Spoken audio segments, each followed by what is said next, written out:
Good morning सभी training. आज की क्लास के अंदर क्लासिफिकेशन ऑफ रेस्टेंस, इसके बारे में इसकी जानकारी आप प्राप्त करेंगे।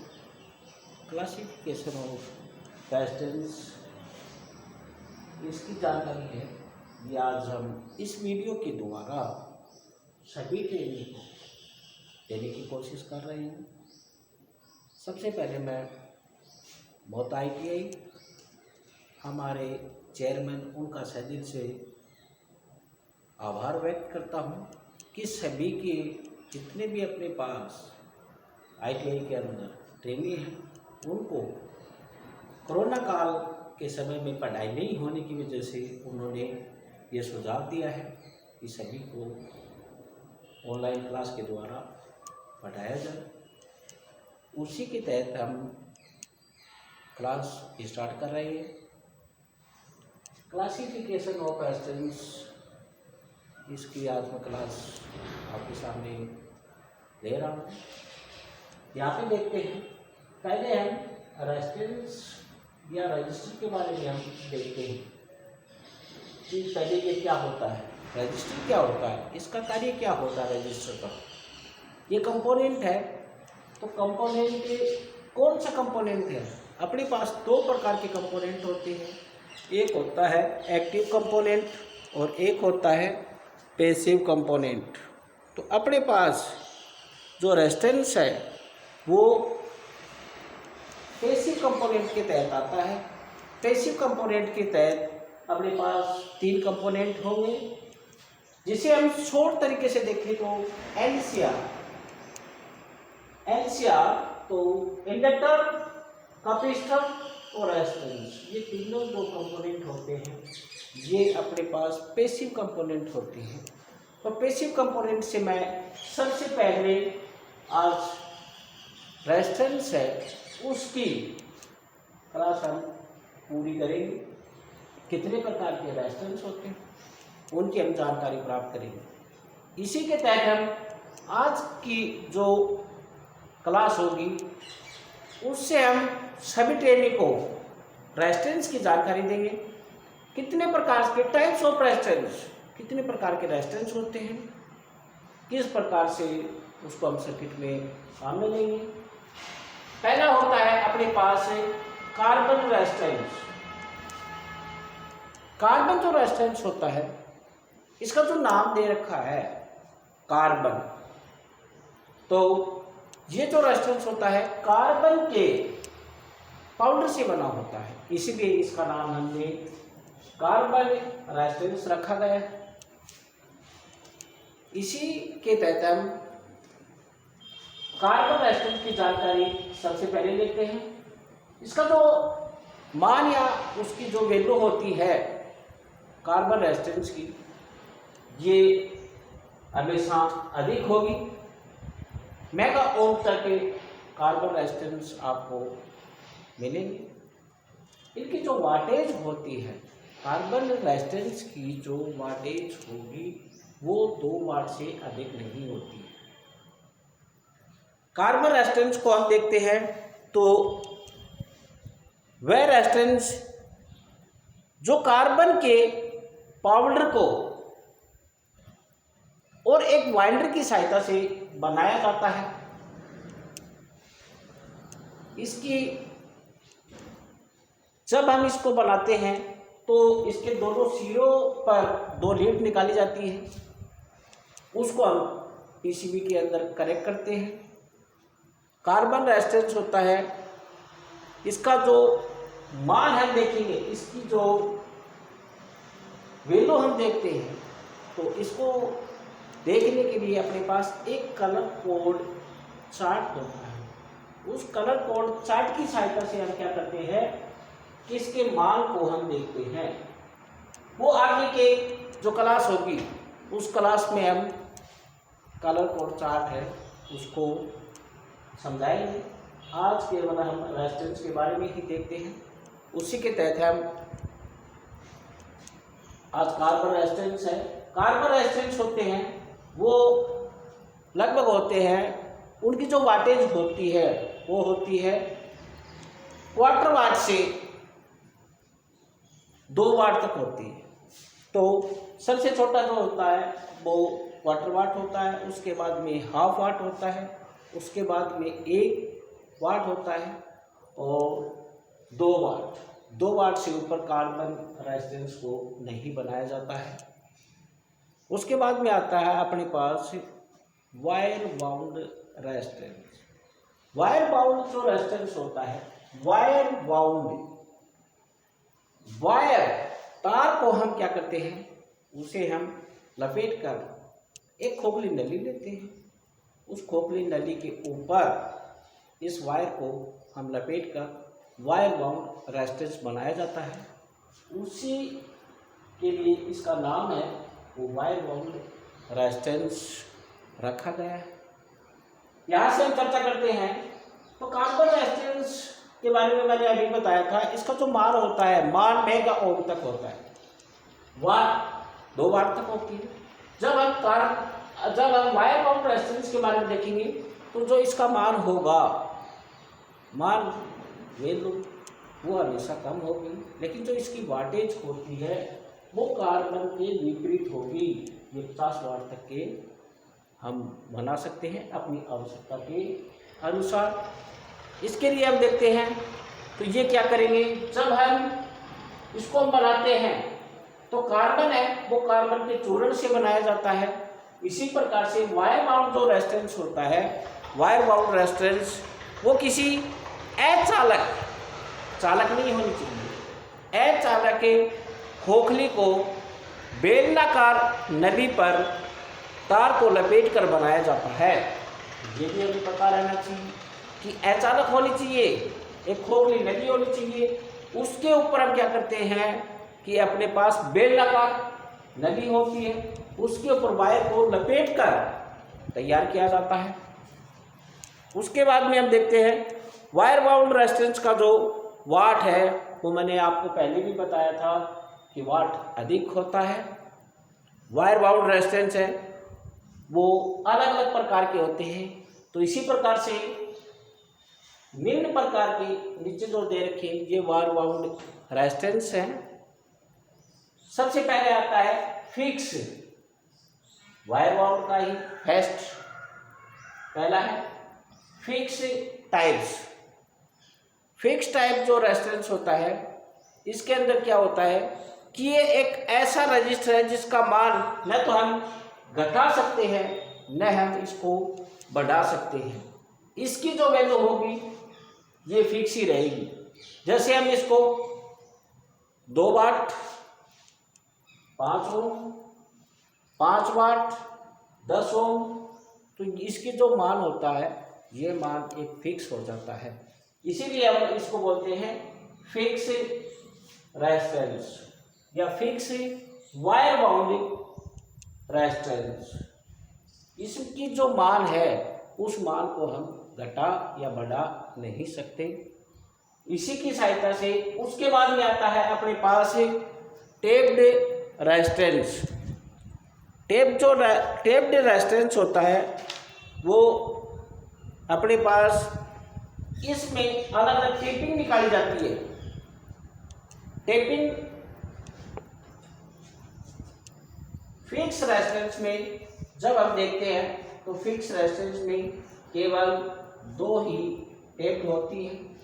इसका जो मान होगा वो एक फिक्स होगा। 3 बार 10 ओम। उसके बाद हम देखते हैं टेप्ड टाइप। यहाँ पे क्या होता है टेप्ड, इसके अंदर क्या करते हैं अलग अलग वायर बाउंड रेजिस्टेंस के अंदर अलग अलग टेप होती हैं। उसी की सहायता से हम क्या करते हैं, इसके हमें जितनी की आवश्यकता होती है उसी के अकॉर्डिंग हम इसको तैयार करते हैं। तो यहाँ पे देखते हैं अपने पास जैसे ये 100 ओम है और अपने पास यहाँ से लेकर यहाँ तक ये 100 ओम है। तो अगर हमें 100 ओम की आवश्यकता पड़ती है तो यहाँ से लेकर यहाँ तक ये 2 टेपिंग है 100 ओम हम काम में ले सकते हैं। लेकिन यहां से अगर हमें 200 ओम की आवश्यकता पड़ती है तो यहां से लेकर यहां तक हम 200 ओम ले सकते हैं। इसमें अलग अलग टेपिंग होती है, इसीलिए इसको हम क्या बोलते हैं, टेप्ड रेजिस्टेंस या taped type wire bound resistance कहा जाता है। इसी के क्रम में अगर हम आगे देखते हैं तो यहाँ पर ये फिक्स होगा, फिक्स ही रहेगा। इसके मान में जो मान इसका होगा, इसके ऊपर जो अंकित होता है मान, वो उसी मान को कायम रखेगा। लेकिन यहाँ पे हम क्या करते हैं टेप रेजिस्टेंस के अंदर कि अगर हमें अलग अलग मान है, उस मानों को हम अलग अलग तरीके से ले सकते हैं। यहाँ पर अगर हमें 100 ओम की आवश्यकता पड़ी है तो हम यहाँ से यहाँ तक, यहाँ से यहाँ तक हम 100 ओम ले सकते हैं। और अगर हमें 200 ओम की आवश्यकता है तो हम यहाँ से यहाँ तक हम 200 ओम ले सकते हैं। तो सर्किट के अकॉर्डिंग ये आते हैं टेप। इनकी वैल्यू कम या अधिक भी हो सकती है। जैसे यहाँ पर ये अपने पास 50 ओम भी हो सकता है, ये 100 ओम भी हो सकता है। तो यहाँ से लेकर हम 50 भी ले सकते हैं, और अगर पूरे को कवर करेंगे तो हम यहाँ से 150 ओम भी कवर कर सकते हैं। टेप्ड रेजिस्टेंस वायर बाउंड का इसी प्रकार से। उसके बाद में हम देखते हैं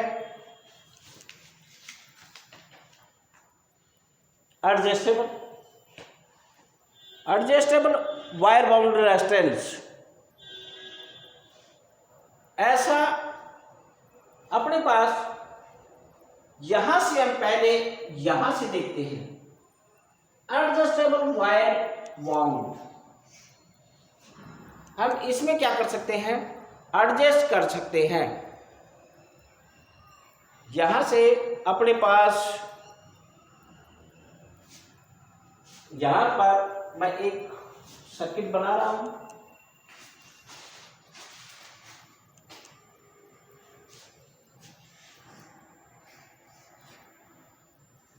इसी के तहत हम एडजस्टेबल वायर बाउंड रेजिस्टेंस के बारे में देखेंगे। तो ऐसा रजिस्टर है जिसमें एक से अधिक और एक निश्चित सीमा के बीच के मान को हम क्या कर सकते हैं, कम या ज्यादा कर सकते हैं। उसी की सहायता से हम एडजस्टेबल कर सकते हैं। तो अपने पास जैसे वायर बाउंड रेजिस्टेंस है, हम यहाँ पे क्या कर सकते हैं कि अपने पास यहाँ पे और यहाँ पर और दो बीच में टेप्ड होती है। ये जो होगी बाहर की, जो बाहरी टेप्ड होती है, ये हमेशा फिक्स होती है, फिक्स होती है। उसके बाद में हम देखते हैं कि अपने पास ये जो बीच की है, ये हम क्या कर सकते हैं, इसको हम एडजस्ट कर सकते हैं।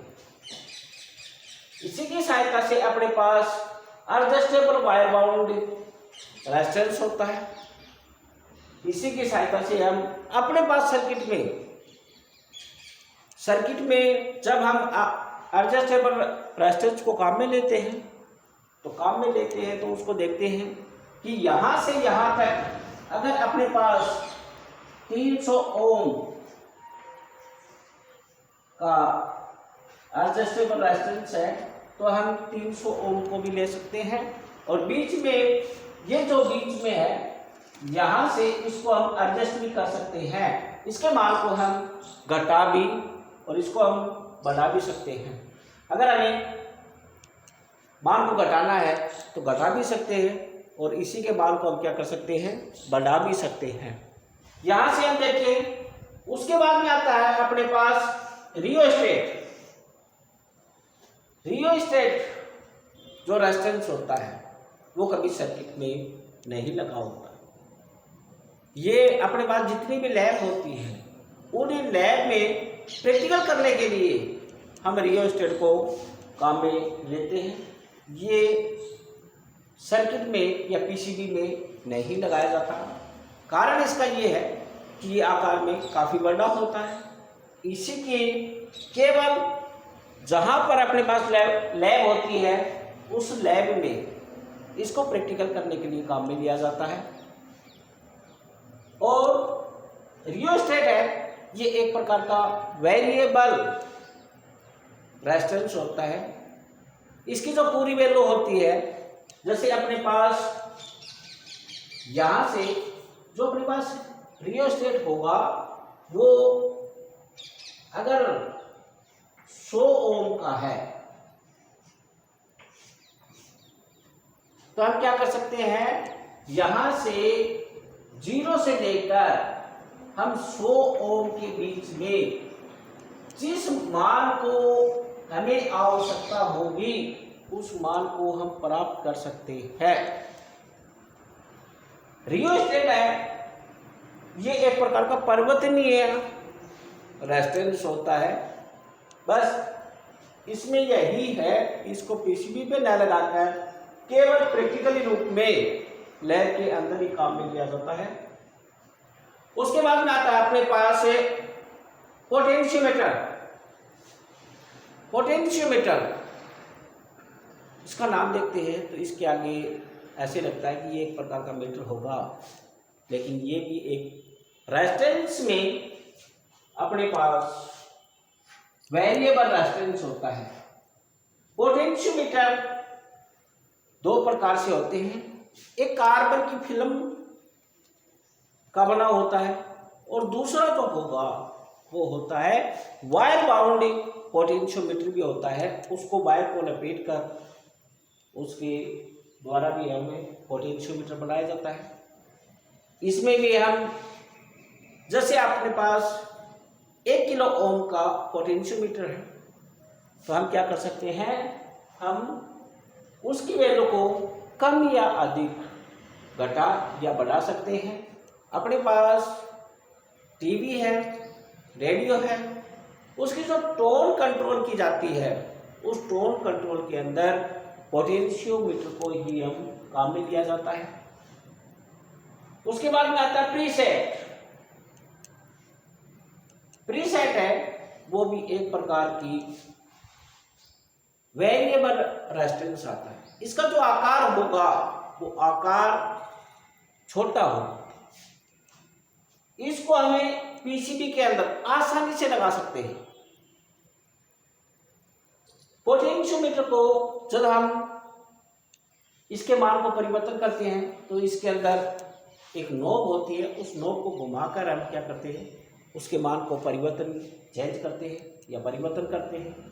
लेकिन प्रीसेट है, प्रीसेट के अंदर इसको छोटा बनाया जाता है और छोटा होने की वजह से हम इसको पीसीबी के अंदर आसानी से लगा सकते हैं। और अगर इसके मान को हमें परिवर्तन करना है तो हम एक स्क्रू ड्राइवर, छोटा स्क्रू ड्राइवर होता है, उसको हम लगाकर इसके मान को हम परिवर्तन कर सकते हैं।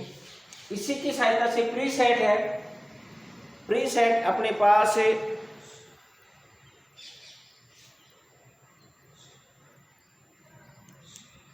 आसानी से हम पीसीबी के अंदर लगा सकते हैं और इसके मान को हम परिवर्तन कर सकते हैं। उसके बाद में आता है पीटीसी। पीटीसी यहाँ पे मैंने कुछ और लिख दिया है। पीटीसी पॉजिटिव टेम्परेचर कोफिशिएंट, यहाँ पर पीटीसी इसकी जो फुल फॉर्म होगी वो होती है पोटेंशियल टेम्परेचर कोफिशिएंट। ये जो रेजिस्टेंस होता है ये पॉजिटिव तापमान गुणांक पदार्थ से बना होता है। पी से पॉजिटिव तापमान गुणांक पदार्थ से बना होता है। यहाँ से पीटीसी के बारे में देखते हैं, इसीलिए इसका नाम पीटीसी रखा है। इसका तापमान बढ़ने पर हमें जो इसका मेन चीज है वो यहां पर हम देखते हैं टेम्परेचर। टेम्परेचर से पीटीसी को क्या प्रभाव होगा ये हमें देखना है कि टेम्परेचर से जो इसकी जो रेजिस्टेंस होता है उस रेजिस्टेंस में क्या प्रभाव होगा। पॉजिटिव तापमान गुणांक बीच में जो टी आया है, टी से हमें पता है कि टेम्परेचर, और टेम्परेचर से इसके मान में क्या परिवर्तन होगा, यही इस पीटीसी के अंदर मुख्य जो चीज होगी वो यही होती है। तो यहां से हम देखते हैं कि इसका जो मान है तापमान बढ़ने पर रेजिस्टेंस का मान बढ़ता है। यही इसकी मेन चीज है कि जैसे जैसे पीटीसी के अंदर देखते हैं तो जैसे जैसे टेम्परेचर है वो ऊपर की ओर जाता है, तो जैसे जैसे टेम्परेचर बढ़ेगा तो यहां से हम देखते हैं तो अपने पास जो रेजिस्टेंस होगा, रेजिस्टेंस की जो वैल्यू होती है वो भी साथ में क्या होती है, बढ़ती है। रेजिस्टेंस का मान बढ़ेगा तो हमें पता है कि इसमें प्रभावित होने वाली धारा, इसमें से जो इलेक्ट्रॉन का प्रवाह है इसमें से प्रभावित होने वाला करंट वो कम हो जाता है।